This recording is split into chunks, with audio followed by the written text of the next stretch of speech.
Hello, everyone. I'm so happy to see you here with us today. This is my I Love Learning podcast. And as you all know, this season is all about the power of small, where little things can truly make a big difference. And I'm Dr. Gina Anderson, and I'm the CEO and co founder of Luma Brighter Learning. And I am a believer that the smallest of actions can make such a big difference. And if you're someone that believes this, I encourage you to follow us this year in this season, because this season we're going to explore how tiny shifts in our mindset and our daily habits and our learning moments can really change our lives. And I'm so excited. I really want you to follow us and, just be part of this journey of helping each other move forward in the new year. And I am so excited today for you to meet my guest, because she is the founder and president of Caregiver Mental Wellness. And honestly, when I met Carolyn Dowdy, I knew she was someone that you all needed to meet, because she is really focused on preventing caregiver burnout, which, I cared for my mom, so it's deeply personal for me.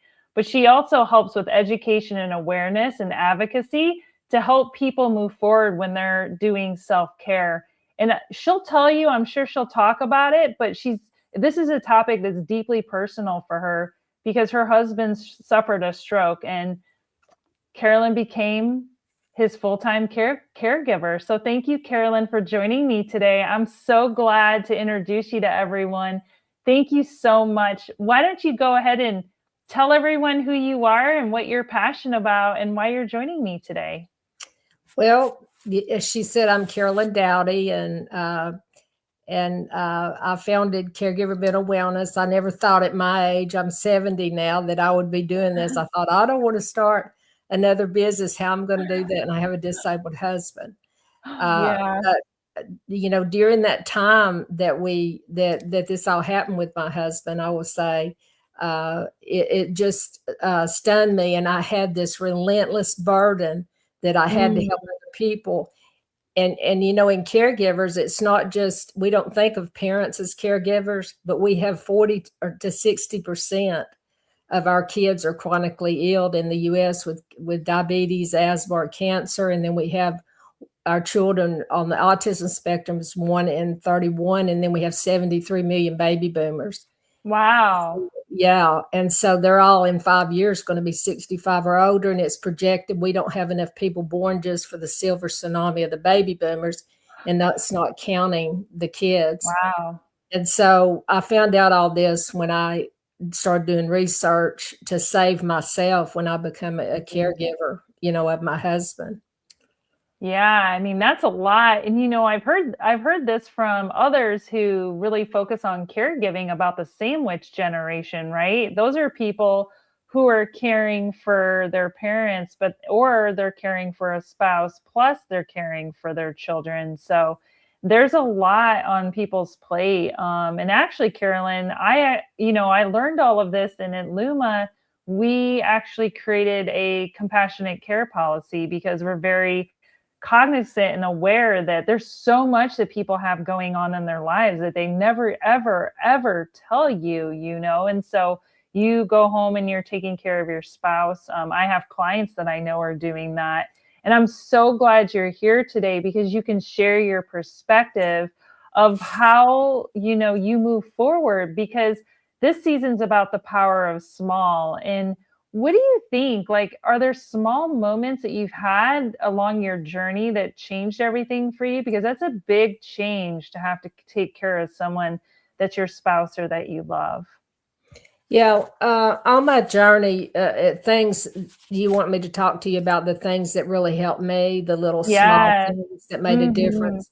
You Yeah. know, one of the major things, the foundational things that I found out during that time that I was on a journey to save myself is that the importance of self-love.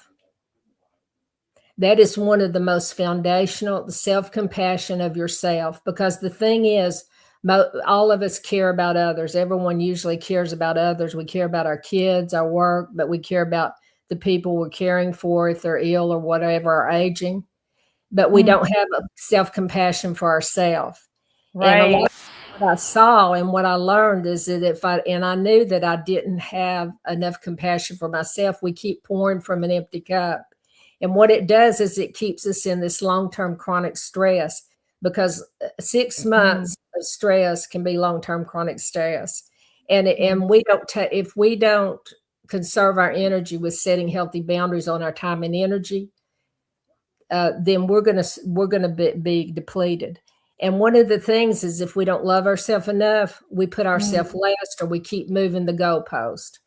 When we're going to set Mm. a healthy boundary on our time, where we can conserve our energy, where we don't get into long-term chronic stress, if we don't love ourselves enough or have enough compassion for ourselves, Mm. we're people pleasers, we're going to keep over giving, and then you're depleting your energy and staying in that long-term chronic stress, which can result in going into burnout. And once you get in, once you get Yeah. into burnout, it's not easy to pull yourself out of it if you're in the throes of all that responsibility.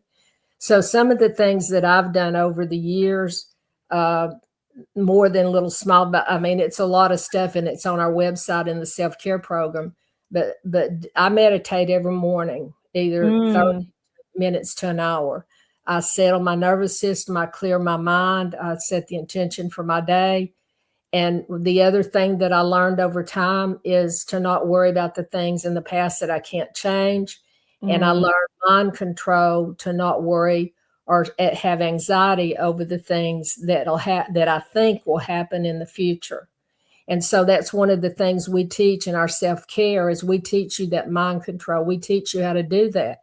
But we Mm. can't do it if we don't practice it, Mm. because Mm. all these things that I'm telling you may be overwhelming. So what we do is, what I encourage people to do is take one step at a time. Okay, you may say, well, I know that I probably need to work on my self-compassion for myself, where I will set healthy boundaries to protect my time, energy, and emotions. Mm. How do you do that? You figure out, or you do study, or go to YouTube, or watch our video on our site about self-love, things that you can Mm. do. Change your negative thoughts when you have, like, "Oh, you messed up. Don't you ever do anything right?" And, all these negative thoughts that comes in, start Mhm. turning around to positive thoughts. Okay, I've done the best I can. I know that I have good intentions. I know I'm Mhm. smart enough. I know I'm good enough, or whatever it is that you're having that negative thought, and start turning around that self-love. And once when I started practicing self-love, I listened to subliminals on self-love to reprogram my subconscious, because Mm. my self-esteem was so low, and I always put myself last. Mm. And so I listened to meditation when I went to bed at night for like 30 days, and there's meditation out there on self-love. And I listened to those, and I started catching my thoughts and changing them, turning them to positive. And the day that I realized that I had changed from the inside out, was I Mm. went down the road. And used to, I was real judgmental of other people, even though I wouldn't say it and hurt their feelings. I noticed I was judgmental. Mm. So I used to see people on the side of the road, and they was dressed fine, and they had a cup out for the money. And I would Mm. think to myself, why can't they just go to Walmart and get a job? What Mhm. would bring them to stand on the side of the road? And then the day I knew my self-love practices were working, turning the corner, I went down the road and I looked at somebody, and I felt love for them. And I thought, I don't know what they've been through. I wonder why they're standing out here. I mean, I love that. It changes you. It definitely does. I love that. I love it, that it like did that for you. that's when I really knew my Mhm. self-love practices were changing. And now I'll set a boundary. People probably can't even stand me, because I will protect Carolyn, because I've got to protect my husband Morgan's caregiver. I've Yeah. got to sustain her Mm, energy and keep her out of burnout. And mm, I will set a boundary, and I don't feel bad about it anymore, because I love Carolyn now and I have compassion for her. Because mm, if we don't advocate for ourselves and take care of ourselves, most of the time no one's going to drag you to the water and make you prioritize your self-care without guilt. And how are we going to take care of our family and everyone else and our jobs if we don't take care of ourselves? mhm. It's so true. I wrote a post this morning, Carolyn, like everyone struggles with this. Like yesterday I was running and I was so slow. And I'm very hyper aware of my thoughts because I'm with you. Like you have to love yourself and you can harness that love and give it to other people. But I imagine myself as a turtle, and I actually posted a post about being a turtle. And you know what the most beautiful thing, one of my running buddies said, you know what they say about the turtle? The turtle always wins the race. It's like absolutely. But like think about like what you post, or like have a post-it in your mirror when you get up in the morning. What are your first thoughts about yourself when you get up? Is it what is it? And so I love, like I have today my thought is there's no limits. There's no limits. I don't It's okay. I post a turtle, but there's really I'm in control of those thoughts, right? And you just beautifully describe the power of that, because when you do it over time, you can recognize it. You can recognize and post. I know that thought shouldn't be there, and you can situate it in a bed of love moving forward. So I love that you do that. How do you think that's helped you as a caregiver for your husband? Like, how has that changed? Do you think strengthened what you might have thought before is almost impossible to be able to do? Like taking care of your husband is just such a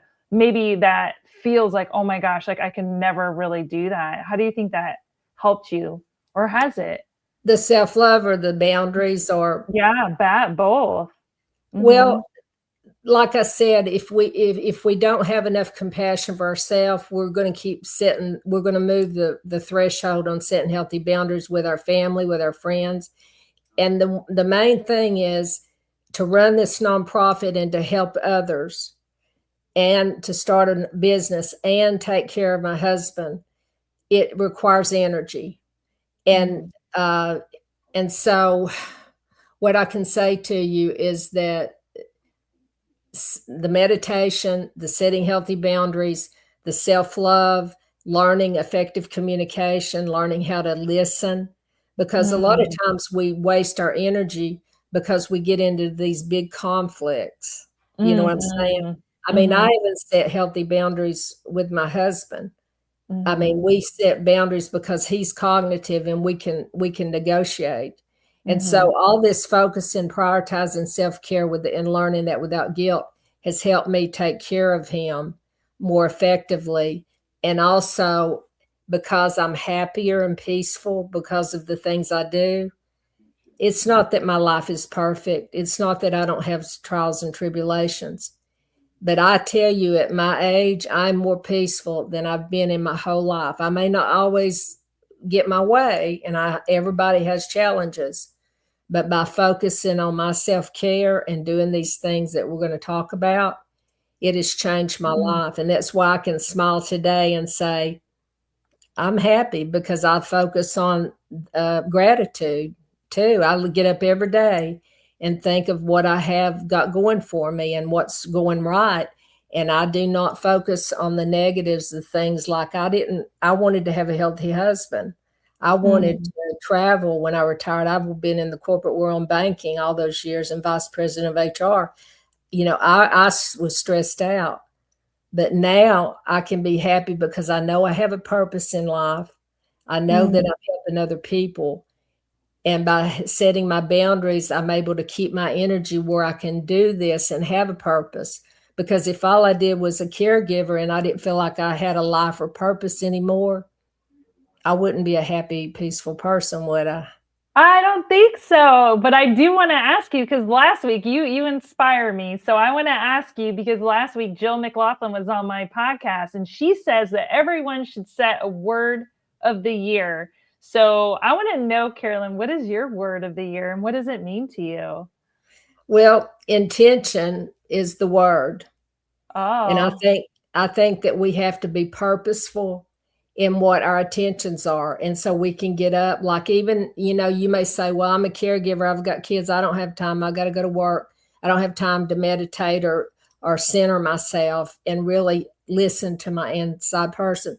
You can do that before you get up in the morning laying in the bed. You can do it when you go to bed at night, listen to meditation, center yourself, and start really um, getting in touch with yourself. Get off of like the electronics and the emails and the texts and everything and start listening to your inside person and Mm. set intentions on what you're going to do. And one of the things that I teach in the training, and I'm going to jump over on something else, is that I talk to people about taking inventory for 2 weeks and write down everything in your life that is important to you, that you want to spend your time and energy on. Because what we're doing is we have a 9-inch plate, and that's our time and energy that we're eating out of a 9-inch plate. But the problem is we got a 12-inch plate of responsibilities, plus we're worrying and everything. We've got to get those two aligned to get out of long-term chronic stress. Mm-hmm. And so what I tell them to do is that we need to do that. In order to do that, we have got to focus on and have intention of prioritizing and taking care of ourselves. So find out first what's the most important in your life and try to take that 12-inch responsibilities down and get it into that 9-inch plate, because we waste a lot of time on toxic people that drain our energy.